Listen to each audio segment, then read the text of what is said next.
Bueno, entonces, como les decía, estos resultados en general, digamos, los últimos dos nos garantizan la convergencia, los primeros dos nos garantizan, digamos, no convergencia, sino una cota de suboptimalidad bastante buena. Eh, pero en la práctica son muy lentos, muy lentos, ¿sí? O sea, se requieren muchísimos pasos. O sea, lo que pasa es, vamos a hacer, ahora les voy a mostrar los ejemplos con paso constante, digamos. Eh, y en paso constante lo que va a pasar es que no hay convergencia, pero llega un punto en el que el algoritmo se estanca y ya no hace aporte, digamos, es como que oscila aleatoriamente, digamos, alrededor de un mínimo y no mejora. En cambio, en los otros, en los últimos dos que tenemos la convergencia, ahí se tiene esa convergencia formal, pero es muy lenta y en la práctica casi que se estanca, digamos. Hay que tunear muy bien, hay que hacer un muy buen tuning de los parámetros o sea, del H en los primeros dos casos y en los últimos dos casos yo les había dicho, bueno, volvamos para atrás. En este caso, la sucesión canónica a tomar sería 1 sobre K, pero podríamos tomar, digamos, A más B más K, o sumarle más cosas, digamos, hay muchas variantes.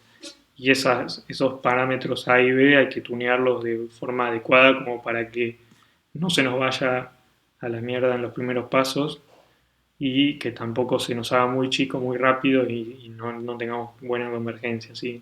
Entonces hay mucho tuning ahí. Lo mismo con el otro, con la raíz, ¿sí?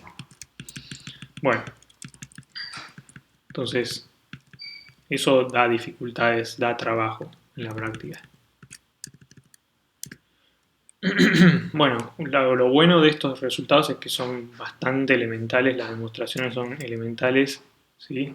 No requieren de nada muy avanzado, es una cota simple. Y como les decía antes, en realidad los resultados no necesito que la f sea C1. Si es convexa, digamos, me alcanza con que, o sea, no necesito pedirle nada más que sea convexa porque la f no tiene gradiente, digamos, si no es C1, pero va a tener lo que se llama un subgradiente, ¿sí? Y en tal caso, digamos, lo que vamos a pedirle es que sea Lipschitz en la región para garantizar la convergencia, para tener una cota de tipo de la G. Entonces, un subgradiente es, digamos, un vector se dice un subgradiente si se satisface la desigualdad, digamos, de las funciones convexas C1, digamos, con el gradiente, pero con el subgradiente. O sea, lo que nos dice es que f de i es mayor que f de x más el subgradiente por i menos x. O sea que es como que nos da un plano, un hiperplano, en el que parados en el punto X se apoya el epigrafo de la F, ¿sí? O sea, nos da un hiperplano soportador del epigrafo de la F.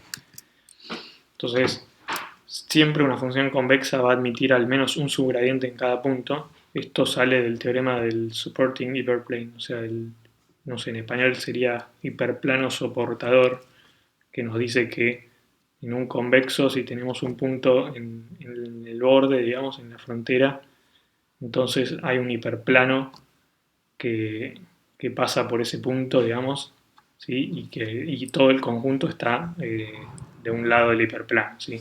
O sea, lo soporta al conjunto convexo. Bueno, y además, o sea, no solo esto, sino que además tenemos más interesante es que además se puede extender estos resultados al caso estocástico, digamos. ¿Y qué me refiero con que sea estocástico? Que en realidad en lugar de tener el gradiente de la f en un punto, podemos tener una variable aleatoria que la vamos a llamar el gradiente sombrerito de la f, cuya esperanza, digamos, cuando evaluamos, cuando el vector aleatorio x es igual a x, es el gradiente de f en x, o sea que es, digamos, un estimador insesgado del gradiente en el punto, ¿sí? O sea, nosotros, digamos, lo que vamos a hacer en el punto es, en lugar de que te doy un gradiente, te doy un numerito, tal que si vos haces muchas repeticiones en el punto, eso el promedio va a converger al gradiente de la f en x. O sea, no tiene que ser para nada parecido al gradiente, solamente que en promedio le pegue, ¿sí? Eso es muchísimo más débil y muchísimo más general que lo que estábamos pidiendo antes. Con eso súper débil de un gradiente estocástico, ¿sí? Se pueden probar resultados similares, digamos, o sea, y con subgradientes, o sea, ¿no? Incluso subgradiente estocástico. Y la demostración es prácticamente la misma, digamos, no hay que hacer muchos cambios, sino que hay que usar la linealidad de la esperanza, cosas de prueba que no son muy difíciles, pero no me quiero meter con eso porque no sé cuánto se acuerdan y no quiero recordar esas cosas. Entonces, si quieren la pueden mirar, yo se las paso. Alguna fuente de eso. Está bueno y es más o menos lo mismo. Y esto se usa mucho, digamos, en la práctica, digamos, el Stochastic Gradient Descent. Bueno, entonces, como una aplicación de este método les voy a poner el ejemplo de un problema que no es C1, que hasta ahora no podíamos resolver, digamos, por gradient descent, mucho menos Newton, digamos, que es el del lazo, ¿sí? En realidad la solución que vamos a hacer no es la mejor, digamos, porque esto, como les dije, son métodos muy lentos y el lazo se puede reformular como un problema con restricciones y resolver con métodos mucho más eficientes, ¿sí? Haciendo un Newton o un método de punto interior, digamos, se resuelve mucho más rápido que lo que vamos a hacer ahora. Pero hasta ahora, que solo vimos optimización sin restricciones, está bueno poder resolver este problema.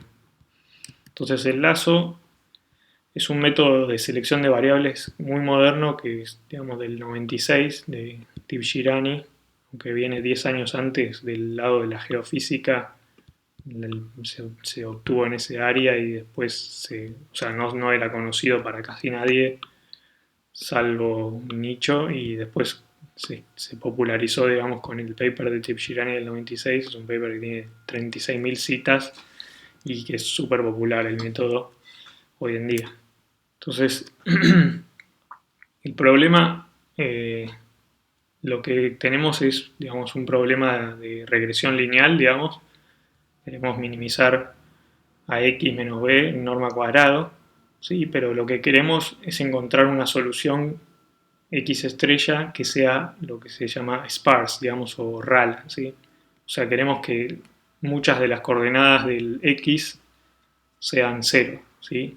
O sea, no queremos, o sea, lo que queremos es seleccionar variables, ¿sí? Seleccionar variables quiere decir poner x igual a 0 salvo k coordenadas, ¿sí? O sea, solo quedarme con k variables y las otras variables, digamos, que están, las voy a tirar, digamos, y entonces por eso se llama un método de selección de variables, ¿sí? Bueno, el problema formulado así, digamos, que sea resolver cuadrados mínimos sujeto a esta restricción de que xy sea 0 salvo para k coordenadas, es un problema combinatorio y es muy difícil, ¿sí? O sea, uno tendría que, digamos, a la fuerza bruta tendrías que resolver para todos los subconjuntos de k elementos, poner las otras variables iguales a 0 y minimizar cuadrados mínimos con solo esas variables, ¿sí? Entonces, eso, digamos, tenemos 2 a la n subconjuntos.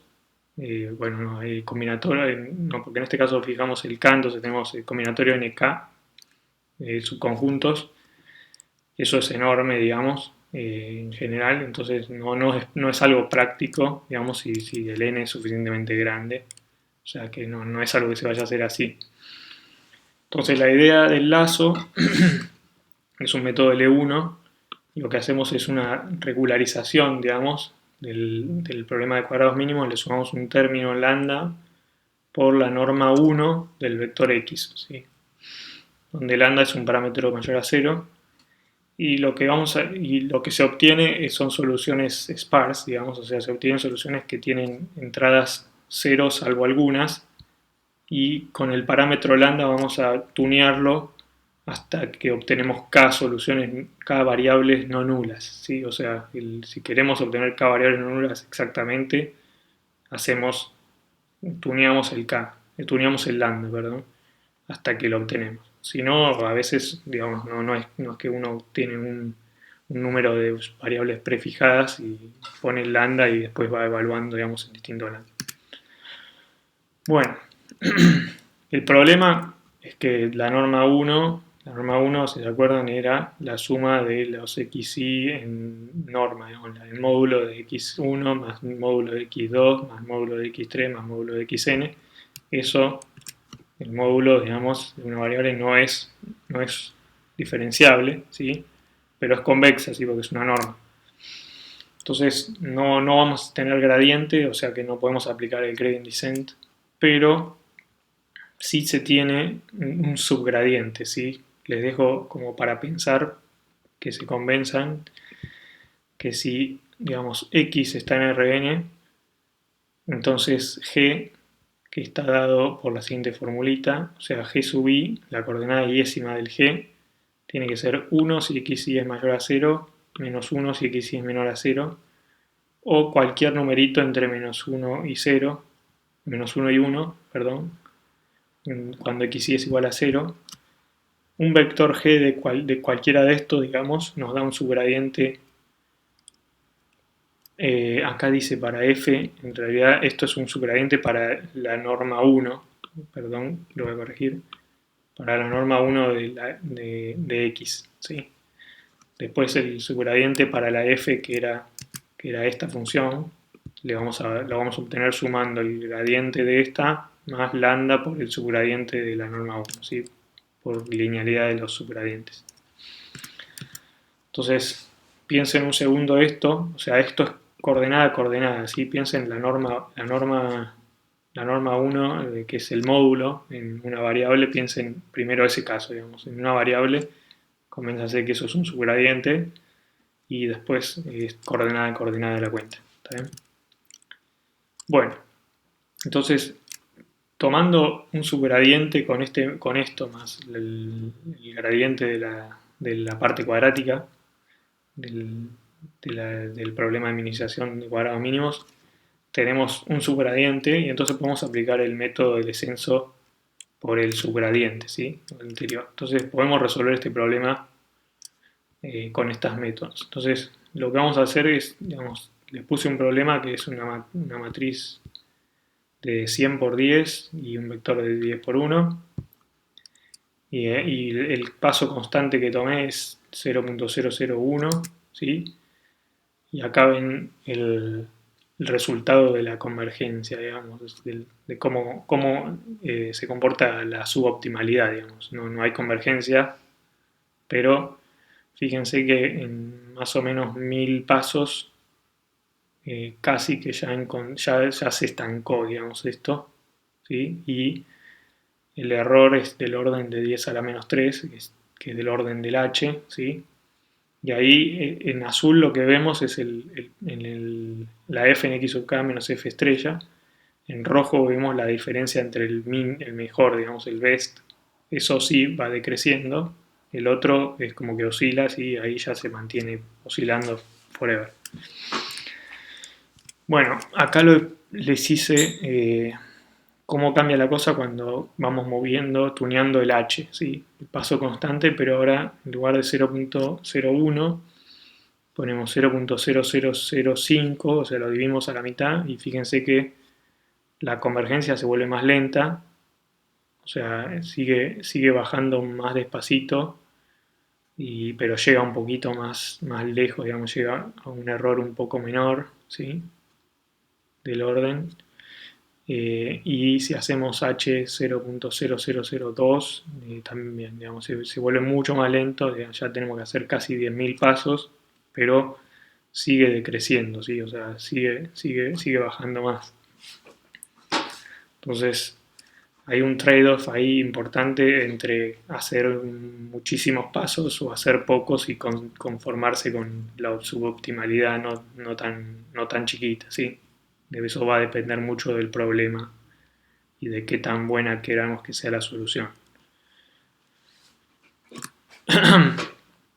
Y acá por último les hice en ese ejemplo, o sea, le agregué un ruido, supongamos, es un ejemplo digamos, artificial, pero le podemos agregar ruido, le agregué un ruido gaussiano al gradiente, ¿sí? En lugar de tomar el gradiente, tomamos el gradiente más un ruido gaussiano que es este epsilon, cuyo desvío estándar es del 0.05, o sea, un 5% de desvío estándar, digamos, y eso le sumamos al gradiente y nos movemos en esa dirección. O sea, eso nos da un gradiente estocástico, digamos, porque su esperanza es un gradiente, ¿sí?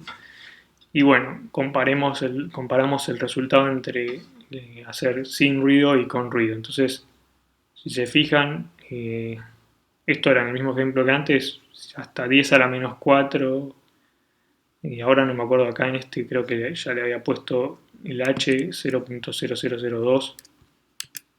Fíjense que al principio la convergencia es prácticamente igual y después ya en 10 a la menos 6, que es algo muy muy chico, tengan en cuenta que esto es un número grande, digamos 5% de desvío en el gradiente. Ahí se empieza a notar que el sin ruido es un poquito mejor que el ruido, ahí el ruido empieza a afectar, digamos. Pero recién en 10 a la menos 5, ¿no? Por ahí, o 10 a la menos 6. Y acá vemos fnxk menos f estrella con ruido y sin ruido. Como ven, cuando llegamos ahí al 10 a la menos 5, 10 a la menos 6, es donde el azul se vuelve más aleatorio, ya no baja tanto, ya empieza a oscilar mucho, y el rojo, o sea, el rojo que es el sin ruido, también oscila, digamos, tiene mucha oscilación, pero son como oscilaciones que se van acercando, fíjense que como progresivamente va encontrando, escarbando, digamos, hacia el mínimo, digamos, como que se sigue acercando de alguna forma rara, ¿sí? Después se jaltea contra algo, pero es mejor, digamos, y entonces ahí vemos la diferencia. Bueno, nada, esto igual el descenso por el gradiente estocástico es solo para que se lo queden en la cabeza y que sepan que no está tan lejos de lo que estamos haciendo, no es que lo vamos a evaluar, pero quería que lo sepan porque me parece que es algo muy, muy copado y quiero que lo vean, digamos, aunque sea en un video, y después pueden cada uno leer más sobre esto o hacerlo, ¿sí? Si les interesan, implementen estos algoritmos. Bueno, esto termina el video.